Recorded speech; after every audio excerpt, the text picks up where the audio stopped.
I've had a computer for a couple of years now, but to be honest, I didn't see what all the fuss was about. Information superhighway. Space set free. Hello, virtual reality. The internet is a great place, and not just for browsing certain hub sites or sites that are only for fans. It's a veritable information superhighway, and it's used by countless people every single day. It's a place where you can freely express yourself. You can chat with people all around the globe. You can even vlog every single moment of your life, which I highly do not recommend. Near infinite information is just sitting out there, waiting for you to grasp it. There's tons of things, even things like maybe we'll put you on a government watch list. Things like, I don't know, that birds aren't real, how back in 1959, the CIA went out and destroyed and made all the birds go extinct, and all the birds that we have now are just lookalikes. They're all copied drones made to spy on the populace, and they just sit out there watching you. They're using the power lines to charge themselves. You don't think I notice? I see them. Speaking of conspiracy theories, what if I told you that everything I just mentioned was not true? What if I told you that every single person you've had a heated argument with in the comment section, every single person you've yelled at which Super Hulak ship is the best, or every single review that you've seen on a website was not done by a person, but it was done by a bot? The internet is completely devoid of human life. And that's what I want to talk about today. I want to talk about the dead internet theory and how we killed it.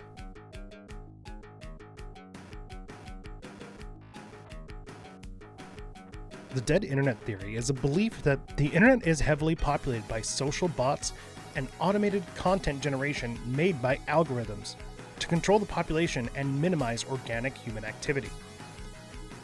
With the rise of things like ChatGPT, it's easy to see why people are leaning more towards this theory now more than ever. Some believe that it is government agencies who are creating these bots to manipulate public perception on things. And now, I know what you're thinking. Lore, I trust my government. They would never do anything that heinous. Oh, my sweet, wingless baby angel, yes they would. The theory's origin is relatively unknown, but its initial spread is believed to have begun on the 4chan boards, specifically on the Paranormal X boards, because of course it came from 4chan. The quote-unquote original post is titled Dead Internet Theory. Most of the internet is fake. The post was built from other posts from similar boards such as WizardChan. WizardChan is along the lines of 4chan. It's an image board of popular male topics such as anime, video games, and of course, depression. This conspiracy theory ended up on a lot of people's radar, and especially due to high-profile YouTubers picking it up, such as Some Ordinary Gamer and Kyle Hill. There are a few major components when it comes to this theory. One, that the organic human activity on the web has already been replaced by bots, curated from search results and actors doing this in a coordination to manipulate the populace. Basically, whatever agency this is feeding AI, bots, and the algorithm specific data. In turn, they get the results they want to be pushed onto you. And the other part suggests that the US government, corporations, or some agencies or entities are intentionally limiting what users get to view and what they cater to us using AI-generated content and bots. The original post stated, quote, "The US government is engaging in an intelligence-powered gaslighting of the entire world population." Now, I don't want to rustle your jimmies too much or give you too many heebie-jeebies, as it will. But with all the information presented, it seems less of a tinfoil hat conspiracy theory and possibly more in the realm of reality. He mentions that the web seemed devoid of life, similar to my live journal when I was in high school. He says that it feels eerily sterile and sees a lot of the same stuff posted everywhere. He does a good job splitting it up into very nice, easy to read bullet points, and it goes in regards to the following about 2016. Roughly in 2016 or early 2017, 4chan was filled with posts by someone or something. It wasn't spam, and the conversations with it were in real time across multiple boards and multiple threads simultaneously. Its English was grammatically correct. Similar to how a Japanese person may use it a lot, a sense of childlike curiosity and childlike intellect emanated from these posts. It posed a lot of questions, usually as if trying to understand the emotions of the poster it was trying to talk to, as if unfamiliar with human emotions. Communicating with this poster was an odd experience. I could sense something was off, but not malicious.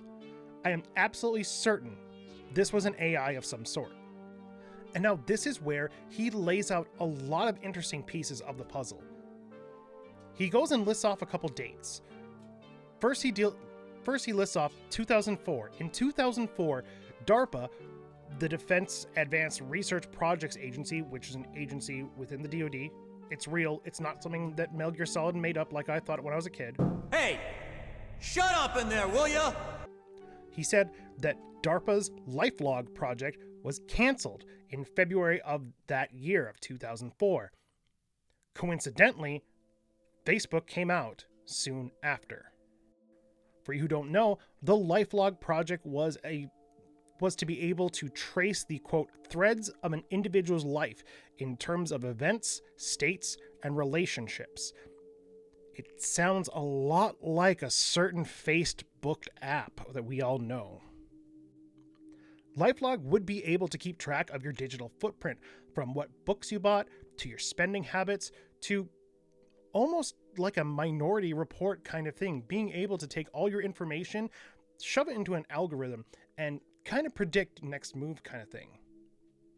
Now, like I said, it was canceled in 2004 of February, but soon after, Facebook would appear on the scene, kind of doing everything that LifeLog did, leading people to speculate it was secretly Zuck and DARPA teaming up to make LifeLog happen.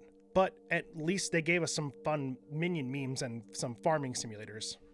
2017 comes around, and we start noticing a lot of deepfake leaks starting. Well, yes, at first they weren't exactly the most sophisticated, but in 2024, a lot of them seem to be a lot more sophisticated than they used to be. Now, 2018 rolls around, and they've confirmed now that Reddit, YouTube, and other places, their view counts were faked and numbers were manipulated. According to an article by the New York Times, it was so bad back in 2013, they estimated on YouTube that half the traffic on YouTube were bots farming views. It was so high that they feared that after a certain point, YouTube's system for detecting fraudulent traffic would begin normalizing the bots and treat the humans as fake. They called this hypothetical event the inversion. Now let's hop back to 2023 here. Modern Times and a report by the Imperva Incorporated was put out last year stating that in 2022, nearly half, or 47.4% of all internet traffic came from bots and human traffic.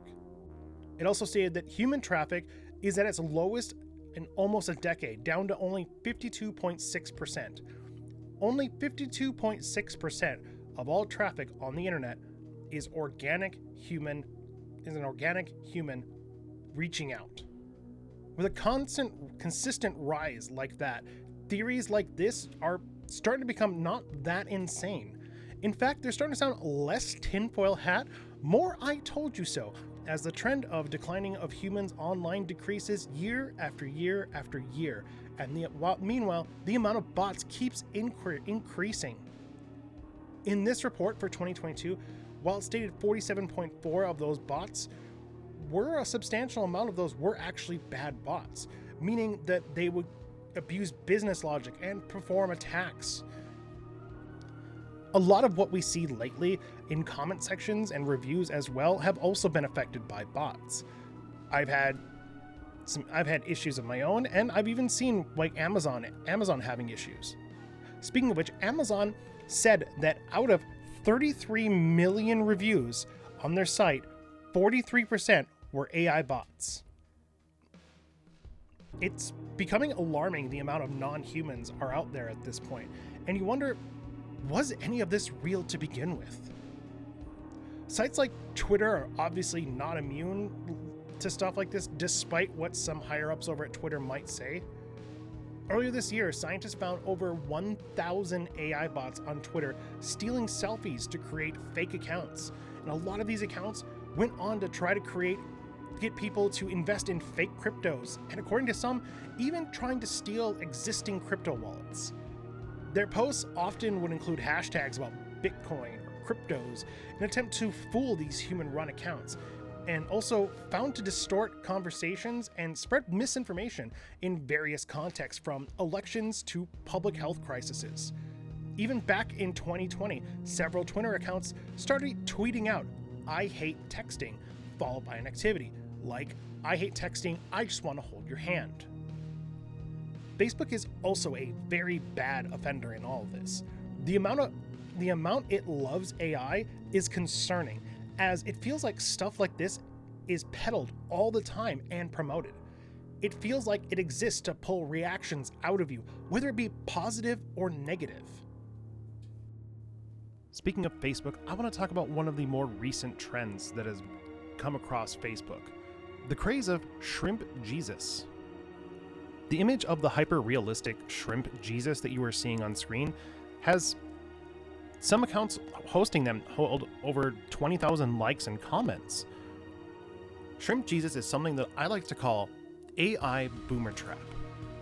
In other words, it's basically just one of those weird AI images that all the boomers and older generations go and start screaming, "Amen, look at this, it's proof of God," things like that. In reality, it's just engagement bait. Platforms like Facebook and YouTube and Twitter are all heading in a weird direction. Right now, it's a lot of bots talking to bots with the direction of humans instead of humans talking to humans. I mean, most social media does have this kind of problem, but it seems to be getting worse and worse, almost by the day. Now, guys, I have a confession to make. After the last couple of weeks here, I kind of took a break from social media. I kind of took a break from the internet altogether. And I hate to say this, but I touched grass. You what?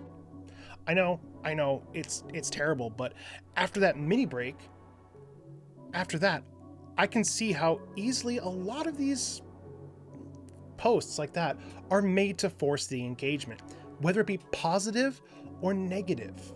I mean, rage baiting always tends to invoke some kind of reaction, and I feel like with a lot of this AI stuff going around, it feels like it's being pushed towards the negative.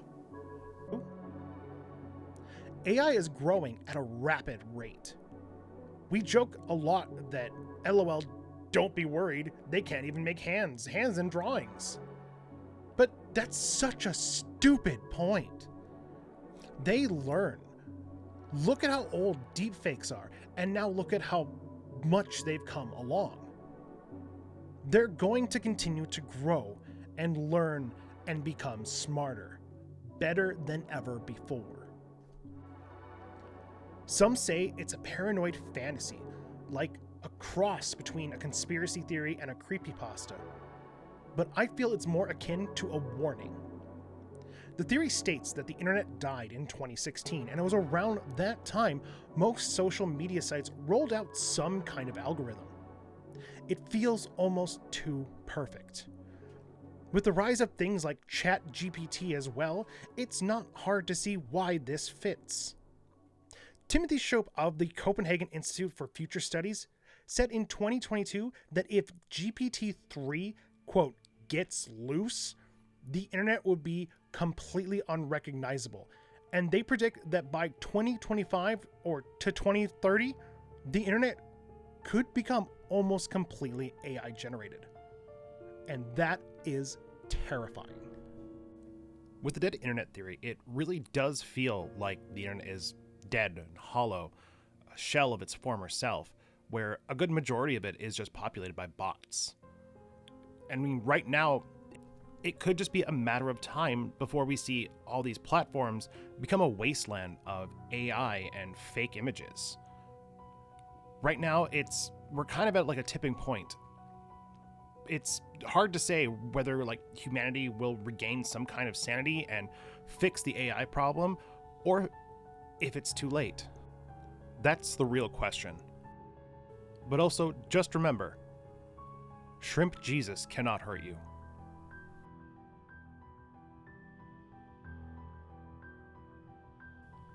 And with that, we have reached the end of the video. I'd like to personally thank you for sticking around. It means a lot to me. I'd also like to take a moment to thank my Patreon members. I'd like to thank Jen, Dane, Royal YGO, Hex, Gooseball, DoubleClick01, DK Domo, Panda Snoots, Meow Bubbles, RoboSketchy, Olivia Oblivion, Brittany, and Little Miss Magic Hair. And if you'd like a shout out at the end of one of these episodes or suggest a topic, you can go to my Patreon and find out what we're all about. Please follow me on my social medias. They'll be in the description below, just in case something happens to this channel. That way you'll be first to know and you'll get all the updates. Don't forget to like and subscribe if you like what you saw. And until next time, I've been Lorlock. Cheers.